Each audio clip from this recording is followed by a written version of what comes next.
Hey, what's going on, my beautiful people? Will here, Flawless Crested Geckos, coming to you guys with another video. This week, we're going to take a slight detour and hopefully empower everybody in the industry to kind of band together, get together. Everyone's mourning the loss of Brian Barczyk. Huge hit to the reptile industry. We send our condolences to his family. Man, you know, never really saw this coming. Everybody, well, we saw the journey, but we never really expected it to go this way. We were, you know, I think everyone was rooting for him to pull through the way he has in the past.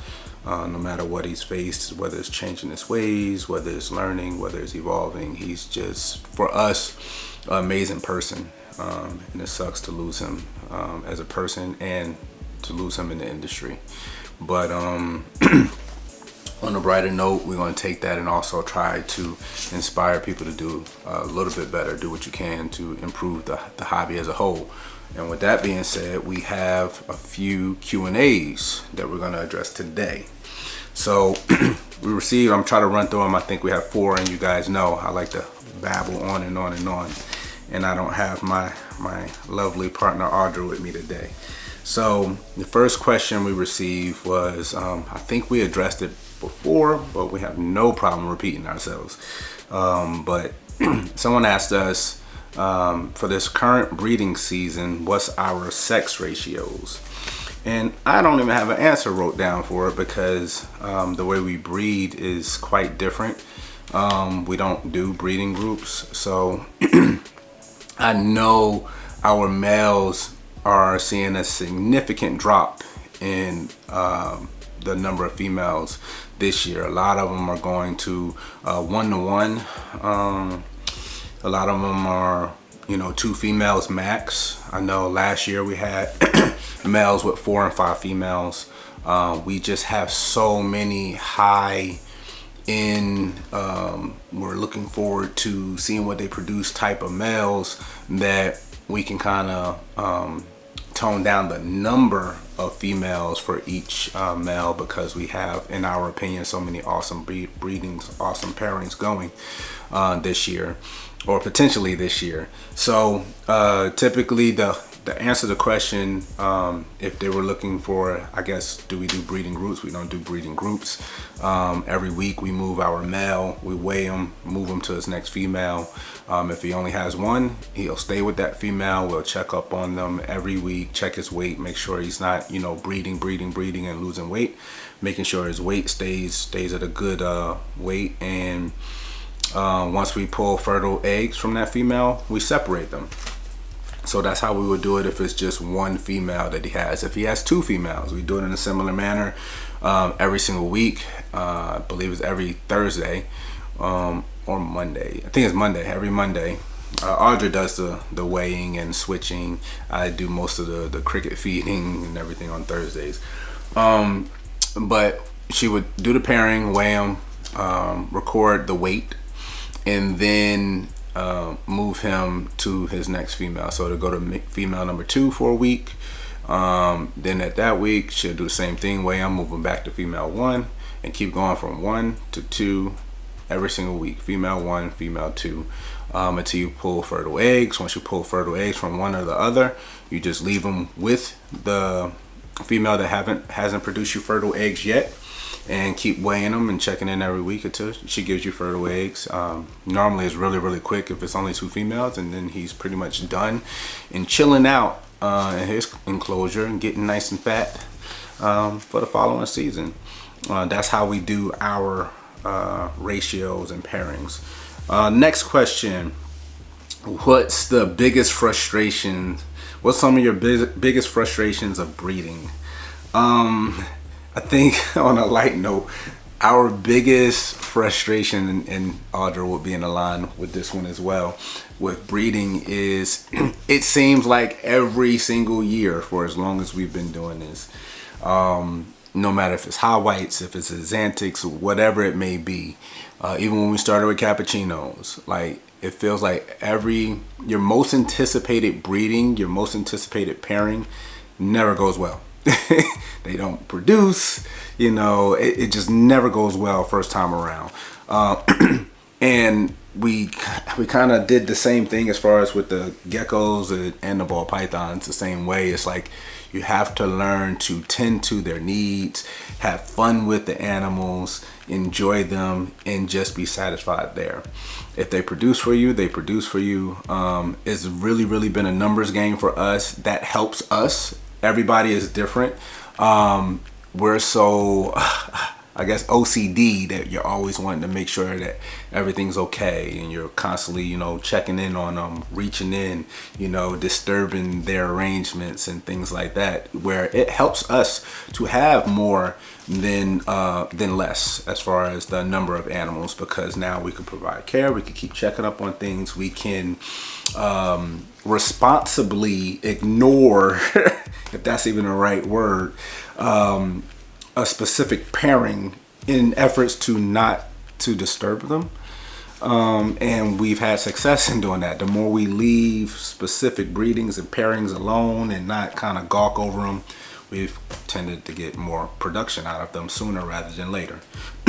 So that's the biggest frustration for us when it comes to breeding. Hopefully I hit the nail right on the head and went in the direction they wanted to answer on. Next question, do you find importance in networking? Yes, absolutely.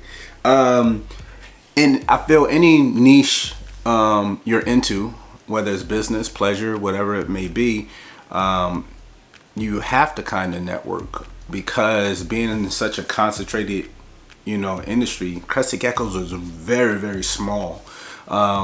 We like to put these videos out so people can know who we are, can relate to some of our success and failures, and somehow get some education, but at least information out there so people can learn, which is also a form of networking. You can do it in person, you could do it online. There's been plenty of people before we started vending shows and going to shows that we met online and built tremendous relationships.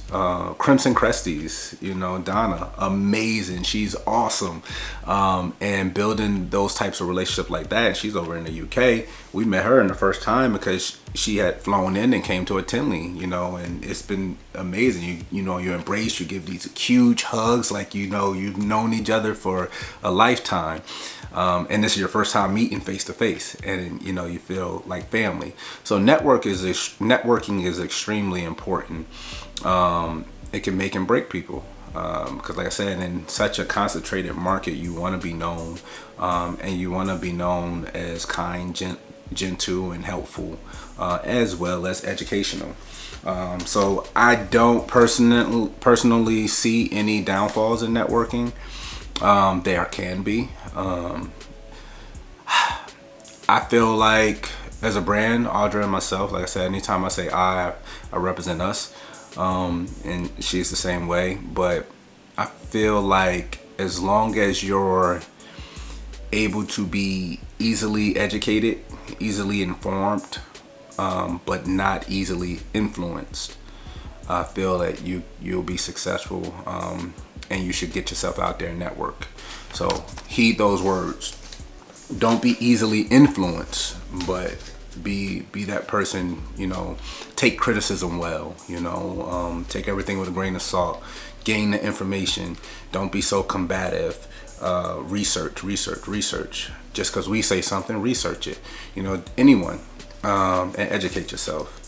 Hey guys, Flawless Crested Geckos here, Will, Audra, and we're here to tell you about our Patreon. Yes, going through tough times, you gotta know that Flawless is always gonna have your back. If you go over to patreon.com/flawlesscrestedgeckos, you'll see all the perks and benefits it is there for you to come and support us on our Patreon.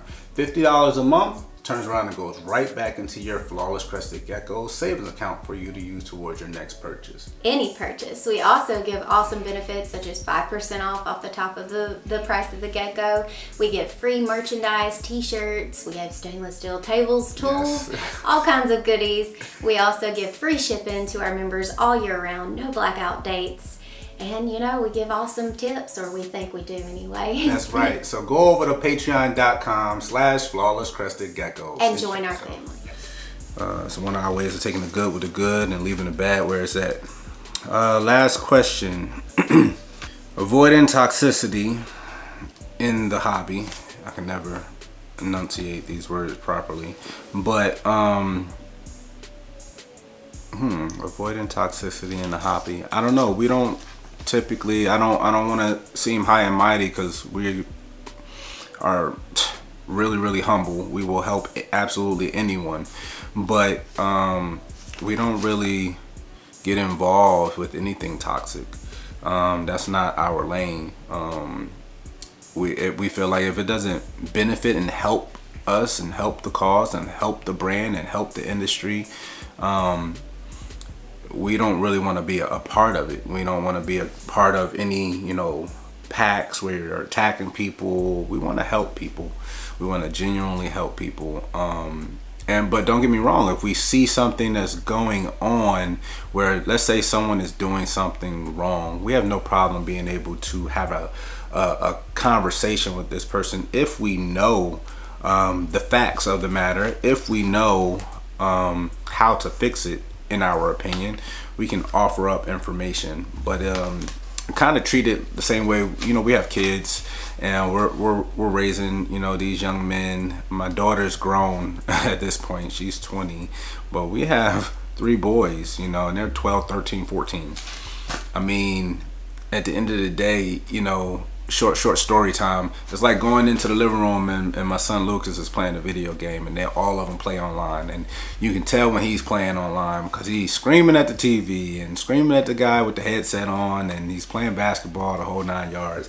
And I pull him to the side. I said, dude, you realize you need to calm down, dude. You can't make people do what you want him to do. He's playing this game, this guy maybe not that good, the guy keeps shooting the ball, won't pass him the ball, and I'm trying to tell him, you can't make anyone do what you want them to do. You can't make people do. And he wasn't quite getting it at the time, so I had to explain it to him in a different way. So I take him in the kitchen and I say, listen, imagine at this moment, that I'm not your dad, because he would never be disrespectful and try to tell me what to do. But imagine a moment I'm not your dad, and we're sitting here, and I put a cup of water on the counter, and I say, listen, you don't live here, you don't reside here, you're outside, and you're on the phone talking to me. And somehow, some way, you're going to tell me over the telephone to drink this glass of water. There is no way possible you can make me do this action via the phone. There's no way possible. And I asked him, I said, do you understand, the analogy I'm trying to give you, the situation he said, you know what, Dad, I completely understand now. And since then, he calmed down tremendously. There's no more yelling and fussing into the microphone on the game. And I feel like that's a lesson that he needed to learn at a very, very young age. And it goes and evolves from then, because, you still have to, implement those same rules. Even if you're face to face to a person, you still can't make them do what you want them to do. Can't forget, I was in law enforcement, 10 years. I take a lot of people to jail for trying to make people do what they wanted them to do. So the same thing applies via, email, messages, online, in person, everything. So we don't really get involved in any toxic issues dealing with anyone. We kind of work in our own lane. That's what we would suggest you to do. Create goals and chase those goals. Also, dealing with toxic moments, you have to understand, especially online.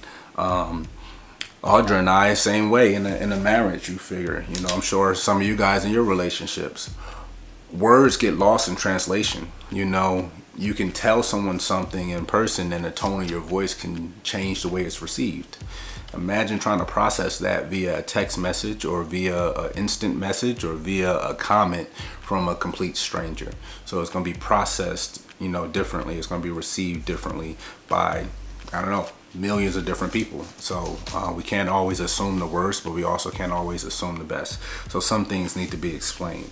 And then we're going to end this thing off with the words from the great one, really good friend of ours, David, down at Tiki's Geckos. Man, and like he said always, it's only geckos, guys. I love that saying. Shout out to them. It's Will, Flawless Crested Geckos. See you later this week.